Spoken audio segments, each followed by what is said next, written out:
오늘 주신 하나님의 말씀은 고린도후서 4장 7절에서 10절까지 말씀입니다. 신약성경 고린도후서 4장 7절 말씀부터 10절까지 봉독하겠습니다. 우리가 이 보배를 질그릇에 가졌으니 이는 심히 큰 능력은 하나님께 있고 우리에게 있지 아니함을 알게 하려 함이라.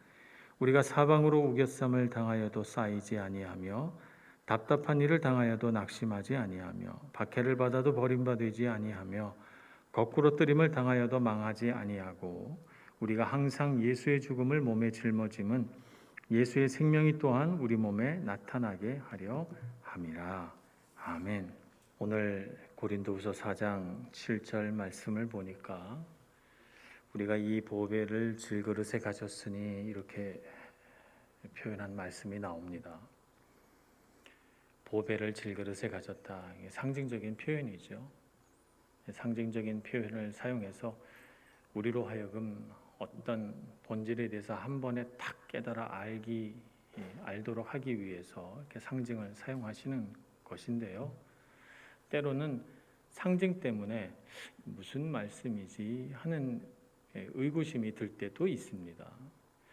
그래서 오늘 보배를 질그릇에 가졌다라고 하는 말이 무엇인지 좀 자세히 살펴보면서 우리 이 말씀의 의미를 하나하나 짚어보기를 바랍니다. 먼저 보배라고 하는 이 단어가 무엇을 가리키는 것인가? 우리 바로 앞에 절에 있는 6절 말씀에 예수 그리스도의 얼굴에 있는 하나님의 영광을 아는 빛, 그것을 보배라고 한다는 것을 알아야 되겠습니다. 예수 그리스도의 얼굴에 나타난 하나님의 광채, 이것을 4절에서는 뭐라고 또 표현하는가 하면 복음의 광채다, 이렇게 표현을 합니다. 이 복음의 광채라고 하는 건 뭐예요? 하나님께서 계획을 세우시고 예수 그리스도께서 실현하신 하나님의 구원 사역을 말하는 거잖아요. 그래서 이 하나님의 구원 사역, 곧 예수님께서 우리를 위하여 십자가에 죽으심으로 우리의 모든 죄를 다 용서하셨고 또 그분께서 죽음 가운데서 다시 부활하심으로 우리에게 영원한 생명을 예비해 놓으셨다라고 하는 사실, 이것이 복음이고 그 복음이 예수 그리스도를 통하여 나타났기 때문에 하나님을 통하여 하나님의 계획 속에서 예수님을 통하여 나타났기 때문에 오늘 좀 어려운 말이지만 예수 그리스도의 얼굴에 있는 하나님의 영광을 아는 빛이라고 이렇게 말씀한 것입니다. 줄여 말하자면 이 복음이 보배다라고 하는 것입니다. 그러면 질그릇은 뭐냐? 질그릇은 연약한 인생을 표현할 때 흔히 쓰는 표현입니다. 질그릇은요, 즐겨 사용하는 그릇일수록 또 오래 사용하는 그릇일수록 이 그릇의 가장자리가 깨집니다. 뭐 이렇게 그릇을 놓다가 혹은 설거지하다가 이렇게 탁탁 깨져 나가잖아요. 우리 한국말 표현은 이가 나간다, 뭐 이렇게 표현을 합니다. 그래서 그릇을 오래 쓰다 보면 그렇게 이가 나가요. 그리고 질그릇은 바닥에 떨어뜨리면요, 뭐 이렇게 우그러지거나 그러질 않아요. 어떻게 되죠? 산산조각이 나버려요. 우리 인생도 그렇다는 것이죠. 그런데 질그릇이라고 하는 것은 어떻게 만들어집니까? 먼저 토기장이가 산에서 아주 고운 진흙을 퍼와서 그 진흙을 발로 이겨가지고 아주 입자가 곱고 균등한 어떤 그런 질을 가지도록 그렇게 한 다음에 물에다 올려가지고 돌려서 그릇을 빚잖아요. 토기장의 손에 의해서 질그릇은 탄생이 됩니다. 그래서 이것을 놓고 이사야서 64장 8절은 이렇게 우리에게 말씀합니다. 그러나 여호와여, 이제 주는 우리 아버지 신이이다. 우리는 진흙이요 주는 토기장이이시니 우리는 다 주의 손으로 지으신 것이니이다. 이렇게 말합니다. 토기장이가 진흙으로 질그릇을 만들듯이 하나님께서 우리를 만드셨으니 하나님은 창조주시요 하나님은 우리 아버지십니다 라고 고백하고 있는 것입니다. 인생의 본질은 흙입니다. 창세기에 보면 하나님께서 우리 인생을 향해서 너는 흙이니 흙으로 돌아가리라 이렇게 말씀하셨고, 또 우리 인생의 본질이 흙이기 때문에 하나님 손에 의해서 창조된 존재이기 때문에 자랑할 것이 없어요. 우리는 흔히 우리가 인생을 살아가면서 우리가 자랑할 것이 좀 있기를 원합니다. 내가 남들 앞에서 좀 떳떳하기를 원하고 남들 앞에서 내 자신이 좀 비굴해지지 않기를 원하죠. 그래서 우리 많이 공부하고 또 재산도 모으고 또 세상에서 내 역할들을 잘 감당해서 내가 당당하게 사람들 앞에 서기를 원합니다. 그래서 그런 것이 우리 자랑이죠. 그런 인생을 살아가기를 추구하고 우리 자녀들도 그런 인생을 살으라고 공부해라, 뭐 해라 이렇게 하지 않아요? 그죠? 근데 우리가 인생을 살고 계속 살다 보면 우리 인생에 자랑할 것이 사실은 없어요. 다 똑같은 인생이고 결국에는 흙으로 돌아갈 인생이기 때문에 우리가 인생을 살면서 업적을 쌓은들 우리가 죽은 후에 누가 기억하며 우리가 우리 인생에 막 분투하고 산들 누가 우리의 노력을 압니까? 우리 죽은 후에 말입니다. 이 세상에 정말 수많은 생명들이 나고 또 죽고 하기 때문에 참 우리 인생이 성경에 나와 있는 것처럼 들의 풀과 같아 이렇게 말하는 것입니다. 우리 인생에서 자랑할 것이 있다면 하나님께서 주님의 주권 가운데 우리를 창조하시고 우리 인생마다 아름다움을 주셔서 그 아름다움을 꽃피우게 하시고 하나님의 목적과 뜻을 우리 가치없는 인생에게 두셔서 우리로 하여금 하나님의 그 인생을 향한 목적과 뜻이 드러나게 하시니 그것을 감사하고 자랑할 뿐입니다. 그래서 우리 인생이 참으로 복되려면 내 인생이 참으로 살만한 인생이었다, 내 인생이 가치로운 인생이었다 막 우리가 애써봐야 그렇게 아무도 인정 안 해줍니다. 어떻게 살 때 우리 인생이 참 가치로워집니까? 나를 창조하신 하나님 아버지의 뜻을 알고 그 뜻에 순종하고 살아갈 때 그럴 때 우리 인생이 가장 행복하고 가장 영광스럽고 가장 자랑스러워집니다. 여러분이 이 인생의 비결을 결코 잊지 마시기를 축복합니다. 질그릇 같은 인생, 하나님 손에 창조된 참으로 자랑할 것이 없는 인생인데 하나님께서 이 인생에 한 가지 복을 더 주셨는데 보배를 주셨다는 것입니다. 복음이라고 하는 보배를 주셨다는 것이죠. 연약하고 참으로 고난 많은 인생 중에 보배와 같은 하나님의 은혜와 사랑을 부어주셨는데요. 이렇게 하는 이유는 무엇입니까? 우리 7절 후반절 말씀에 보면 이는 심히 큰 능력은 하나님께 있고 우리에게 있지 아니함을 알게 하려 함이라 이렇게 말씀하고 있습니다. 이 말씀은 우리더러 하나님께 능력이 있으니까 하나님이 다 주셨으니까 겸손해라 이런 말씀으로 들립니다만 오늘 7절 뒤에 나와 있는 8절 9절의 말씀을 보면 8절 9절에 나와 있는 말씀은 다 고난의 상황이잖아요. 그렇기 때문에 그 말씀과 연관지어 생각해 보면 겸손해라는 말은 아니에요. 겸손하라는 의미라기보다는 어떤 고난도 능히 이길 힘이 하나님께로부터 온다는 것을 알고 인생의 고난과 위기 속에서 하나님의 능력을 드러내는 사람이 되라 이렇게 우리에게 말씀하고 있는 것입니다. 보배를 주신 하나님의 능력을 믿고 고난 속에서도 보배를 드러내는 그런 사람이 되라는 말씀이죠. 자, 우리 인생의 고난은 어떤 것입니까? 우리 고난 겪지 않는 분 한 분도 안 계실 거예요. 그죠? 한국에서 고난 많이 겪고 이태리 땅에 오신 분도 있을 테고 한국에서는 별로 고난 받지 않았는데 이태리 땅에서 많이 고난 받으신 분도 있을 테고 여러분 인생에 고난 맛보지 않고 이 자리에 계신 분 아마 한 분도 없으실 것입니다. 그런데 우리는 고난을 어떻게 대합니까? 우리는 공포영화 볼 때 무서운 장면이 나오면 이렇게 눈을 감거나 고개를 돌리거나 이렇게 손으로 이렇게 얼굴을 가리잖아요. 그런 것처럼 고난이 오면 우리는 도망가고 싶어 해요. 피하고 싶어 해요. 그래서 고난이 우리 삶에 어느 인생이나 반드시 찾아오지만 사실은 왜 우리가 고난을 당하는지에 대하여, 고난의 실체가 무엇인지에 대하여 우리가 잘 알고 있다, 이렇게 말하기는 좀 어렵지 않나, 이렇게 생각을 해보는 것입니다.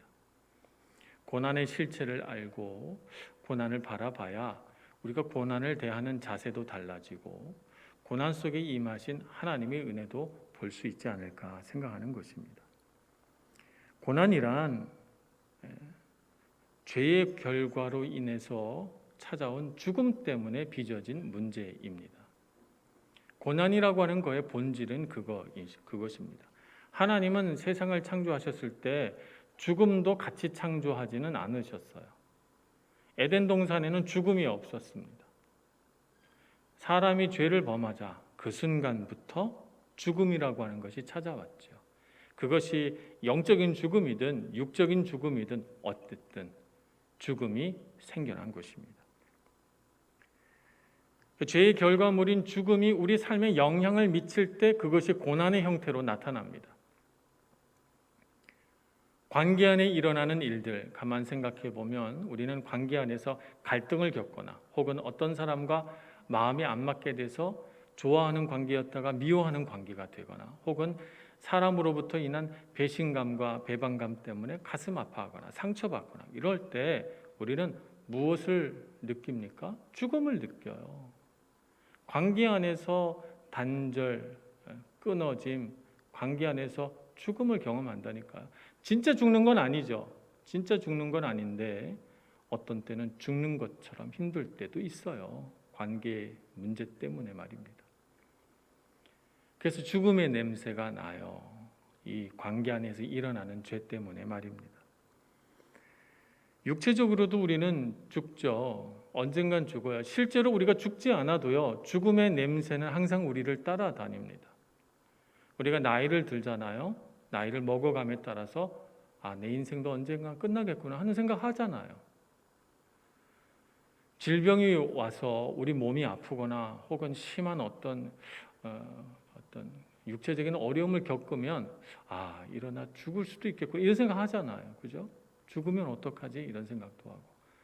타인 누군가가 부모님의 친구분이 돌아가셔도요. 누군가가 돌아가시면 우리는 나도 언젠간 저렇게 죽겠구나 생각합니다. 죽음의 냄새가 우리 삶에 늘 따라다닙니다. 우리를. 잘 느끼지는 못하지만 영적인 죽음도 있어요. 많은 분들이 영적인 죽음은 목사님이시니까 하나 더 붙여야 되니까 하시는 보다 이렇게 생각하지만 그렇지 않습니다. 사실은 에덴 동산에서 가장 먼저 나타난 것이 영적인 죽음이에요. 하나님과 관계가 끊어진 거. 이게 영적인 죽음이거든요. 하나님과 관계가 끊어지면서 어떤 현상이 빚어졌어요. 사람 마음속에 수치심이 들어오고 하나님으로부터 도망가 숨으려고 하고 이런 태도가 만들어지지 않습니까? 그런 것이 영적인 죽음이에요. 그래서 하나님 없이도 잘 살 수 있다고 생각하고 하나님을 지나치게 두려워하거나 하나님이 지나치게 내 삶에 간섭하지 않기를 바라거나 혹은 하나님께서 내 삶에 무관심하다고 하면서 하나님을 신뢰하지 않겠다고 하는 것 등등 이런 것들이 영적인 죽음입니다. 그래서 그렇게 살면 행복한가? 그렇지 않아요. 다 자기 힘으로 살려고 하나님 없이 인생을 살아나려고 하니까 막 인생을 살수록 지치고 피곤하고 화가 나고 영적으로 병이 듭니다. 하나님을 의지하긴 싫어요. 그러니까 의지할 데가 없어요. 이것이 영적인 고통이고 괴로움이고 죽음입니다. 죄로 인하여 우리 삶에 찾아온 고난도 있지만 사탄이 우리를 노예 삼아서 자기 마음대로 하고자 해서 주는 고난도 있습니다. 우리를 유혹하지요. 우리의 욕망을 자극해서 좋지 못한 결과가 오리라 하는 예감은 같지만 사탄이 계속해서 우리를 유혹하니까 그 욕망에 넘어갑니다. 욕망이라고 하는 것은 나쁜 것은 아니에요. 하나님께서 우리가 이 땅을 잘 살아가도록 하기 위해서 우리 안에 욕구를 주셨습니다. 예를 들자면 우리가 식욕이 있잖아요. 식욕이 나쁜 건 아닙니다. 식욕이 있어야 먹고 식욕이 좋아야 건강합니다. 그래서 우리가 병들면 제일 먼저 식욕부터 떨어지잖아요. 몸이 이상 신호가 온 거예요. 근데 식욕을 하나님께서 주셨다고 해서 그 식욕으로 무한정 그 욕구를 실현하라. 이건 하나님의 뜻이 아닙니다. 하나님이 주신 것은 식욕이 적절한 상태에서 컨트롤되고 통제되고 또 식욕을 절제할 줄 알 때 우리는 건강합니다. 식욕을 채우지 못해서 아무것도 안 먹고 살면 지나치게 우리가 몸이 쇠약해질 거고, 먹는 건 다 좋더라. 그래서 자기 식욕을 따라서 막 하루에 3끼도 먹고 4끼, 5끼 이렇게 막 먹는다면 어떻게 되겠어요? 먹으면 먹는 대로 우리 몸이 좋아지는 거 아니죠. 어느 수준을 넘어가면 그때부터는 우리 몸에 이상 신호가 옵니다. 성인병의 신호들이 옵니다. 근데 악한 사탄은 우리가 이 욕구를 제어하지 못하게 합니다. 이 욕구를 제어하는 것은 하나님께서 주신 자유의지로 이 욕구를 제어하는 거거든요. 근데 악한 사단은 우리가 그 욕구를 자유의지를 사용하지 못하게 합니다. 그래서 나쁜 결과가 있을 것 같다고 생각은 하지만 자꾸 욕구대로 행해요. 그래서 결국에는 정말 그 나쁜 결과를 받아들게 되죠. 우리는 이렇게 내 자신이 갖고 있는 생각대로 자유의지대로 살지 못하는 우리 자신을 생각해 보면 굉장히 무력감을 느낍니다. 이런 것도 고난, 또 악한 사단이 우리에게 주는 시험도 있습니다. 예상치 못한 재난이나 사고, 삶의 어려움 등등 이런 것들도 악한 사단이 우리를 두려움으로 묶어서 자기 노예 삼으려고 우리에게 주는 하나의 시련이죠. 인생의 고난 앞에서, 고통 앞에서 십자가 고난이 왜 보배인가?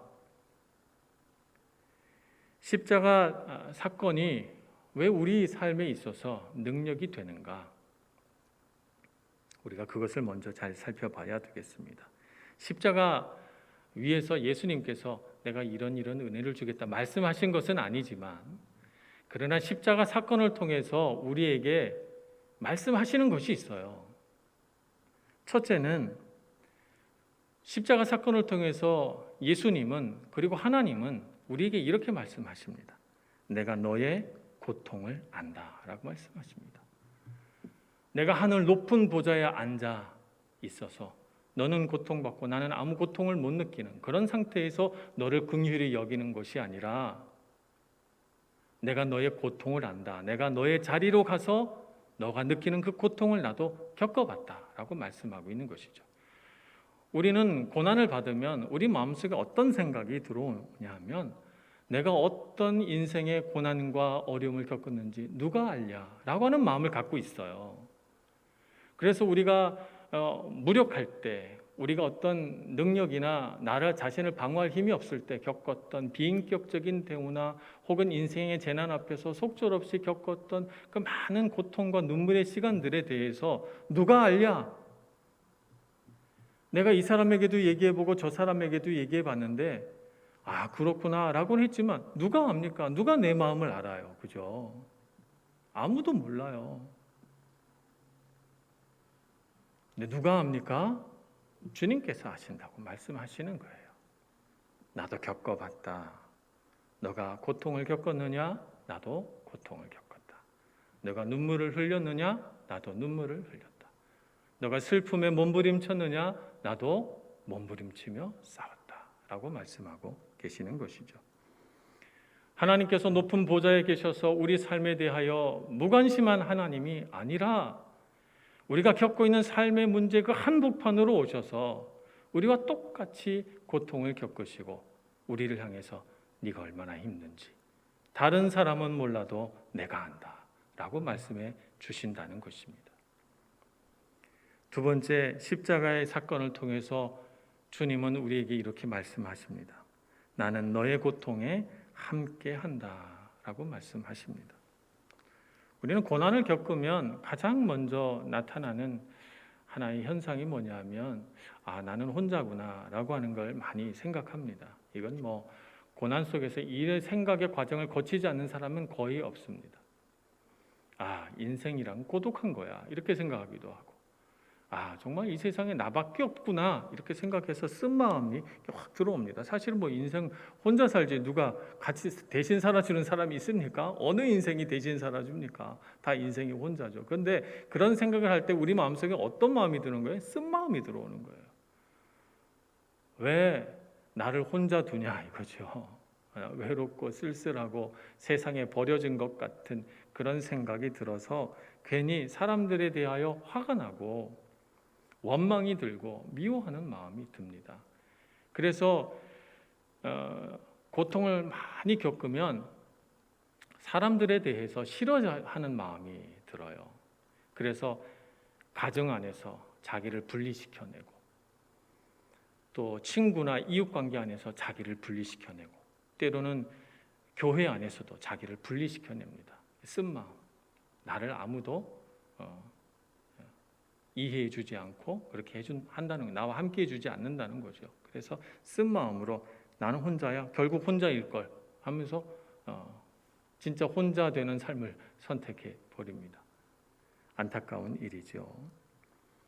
그렇게 고통받고 슬퍼하고 혼자라는 생각에 쓴 마음이 올라와 부르짖는 사람에게 주님께서 십자가를 통해서 이렇게 말씀하고 있는 것입니다. 나는 너의 고통에 함께한다. 너는 혼자가 아니다. 내가 너와 함께 있다 라고 말씀하고 있는 것입니다. 세상 사람들은 다 너를 혼자 두고 너를 떠나고 너의 인생의 아름다운 순간에만 너와 함께 하려고 하지만, 그러나 나는 그렇지 않다. 나는 십자가를 통해서 너와 함께 있다라고 말씀하고 있는 것입니다. 이런 주님의 위로를 여러분 마음에 받으시기를 바랍니다. 인생의 고통 속에서 누가 나를 이해하랴, 누가 내 힘든 이 고통과 재난을 알 수 있으랴, 이렇게 묵상하지 마시고 주님께서 십자가를 통해서 여러분과 함께 계심을 믿으시기를 바랍니다. 또 십자가를 통해서 주님은 이런 말씀을 우리에게 하십니다. 나는 고통을 피하지 않는다라고 말씀하시죠. 우리는 예수님을 봅니다. 십자가 고난을 진작부터 알고 계셨는데 예수님은 도망가지도 회피하지도 연기하지도 않으셨어요.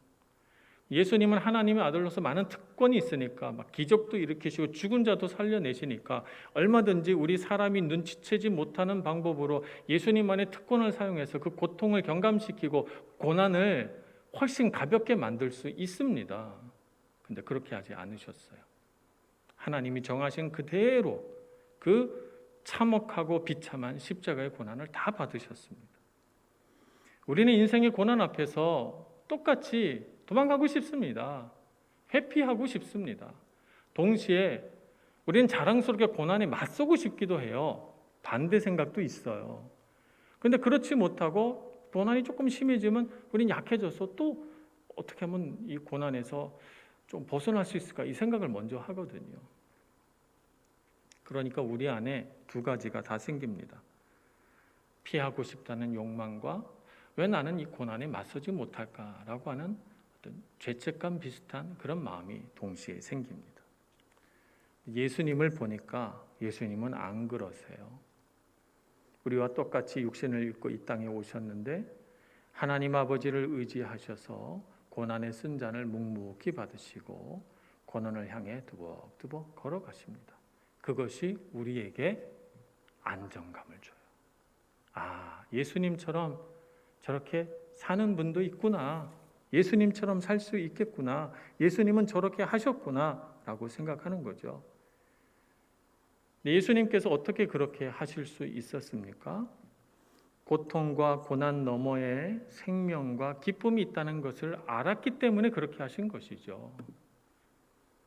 히브리서 12장 이전에 이런 말씀이 있잖아요. 믿음의 주여 또 온전케 하시는 이인 예수를 바라보자. 그는 그 앞에 있는 기쁨을 위하여 십자가를 참으사 부끄러움을 개의치 아니하시더니 하나님 보좌 우편에 앉으셨느니라. 이렇게 말씀하시지 않습니까?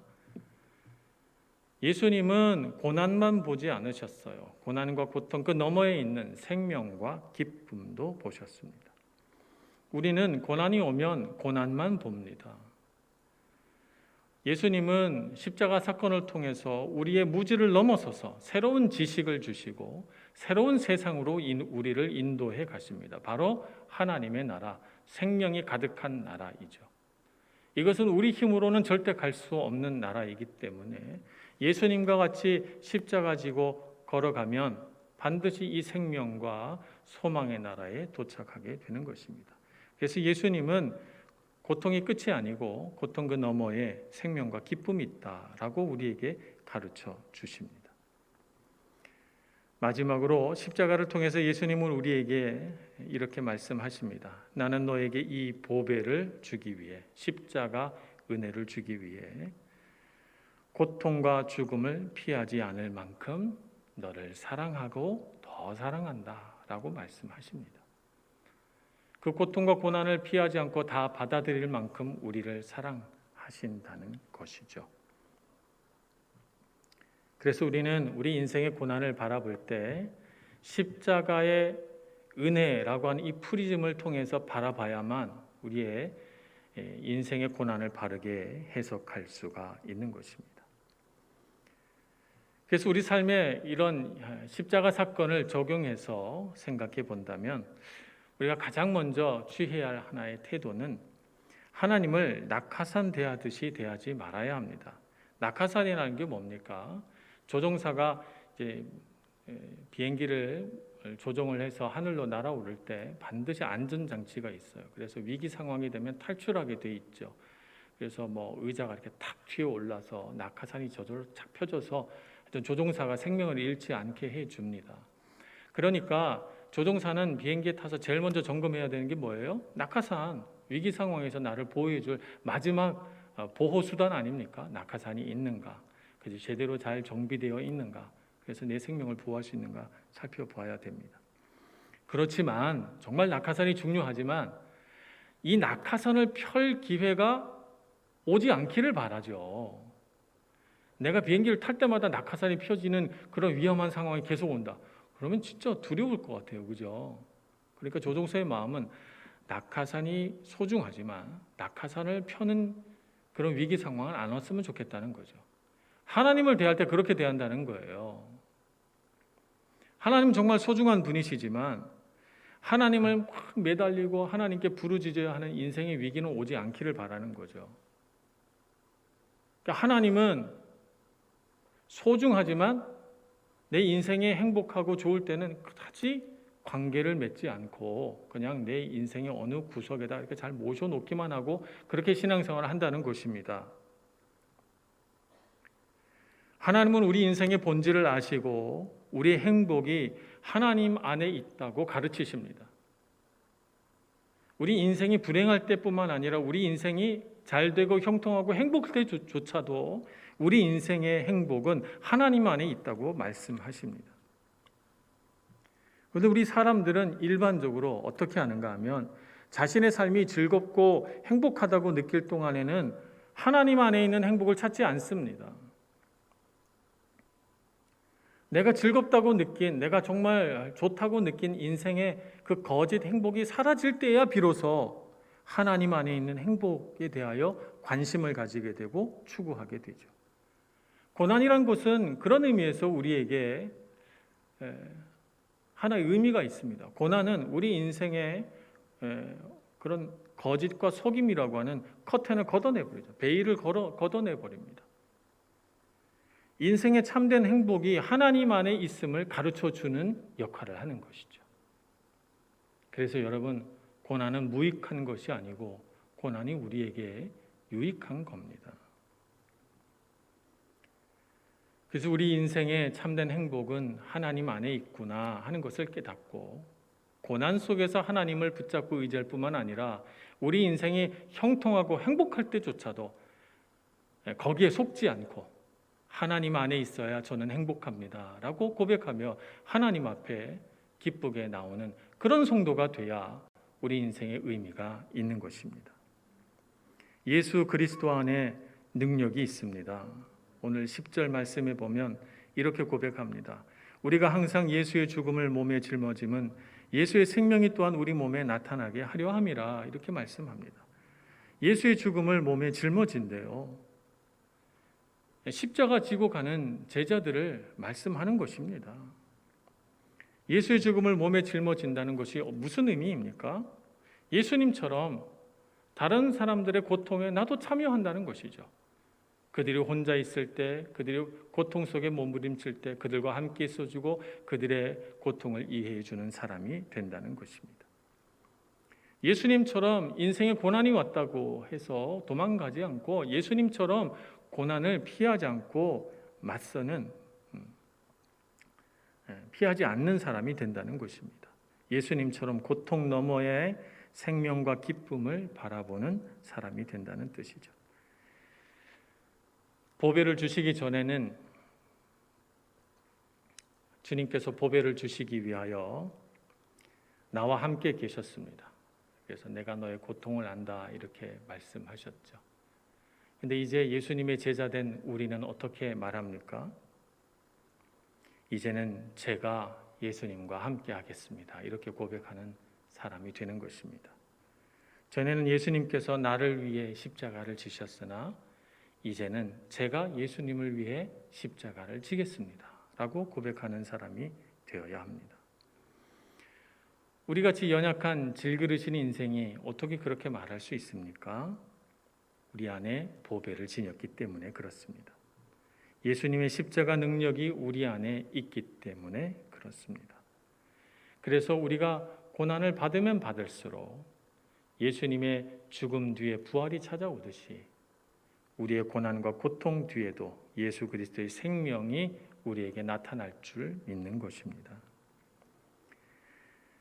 예수님을 통해서 보배 같은 생명과 은혜의 능력을 지닌 사람이 바로 우리입니다. 어떤 고난이 와도 오늘 성경에 나와 있는 것처럼 사방으로 우겨쌈을 당하여도 답답한 일을 당하여도 박해를 받아도 거꾸로 뜨림을 당하여도 우리는 그 고난 앞에 무릎 꿇지 않습니다. 예수 그리스도의 십자가 은혜로 이겨낼 것입니다. 오히려 우리는 고난을 받으면 받을수록 예수의 생명이 우리 몸에 나타날 줄 알고 고난 중에도 기뻐하고 고난 가운데서도 하나님께 영광 돌릴 것입니다. 보배를 지닌 자의 아름다운 삶을 살아가시는 여러분 모두가 되시길 축복합니다. 기도하겠습니다. 자비하신 하나님, 연약한 질그릇 같은 저희들을 사랑하셔서 우리 안에 십자가의 은혜, 주님의 그 놀라우신 사랑을 부어주시니 감사합니다. 십자가의 은혜로 우리에게 주신 능력이 참으로 신비하고 놀라운 능력이 되어서 우리의 고난, 고통, 괴로움을 이겨내는 하나님의 능력 되게 하여 주시옵시고 우리가 이를 통하여 십자가 지고 즐겁게 예수님 뒤따르는 참 제자로 살게 하여 주옵소서. 예수님의 이름으로 기도합니다. 아멘.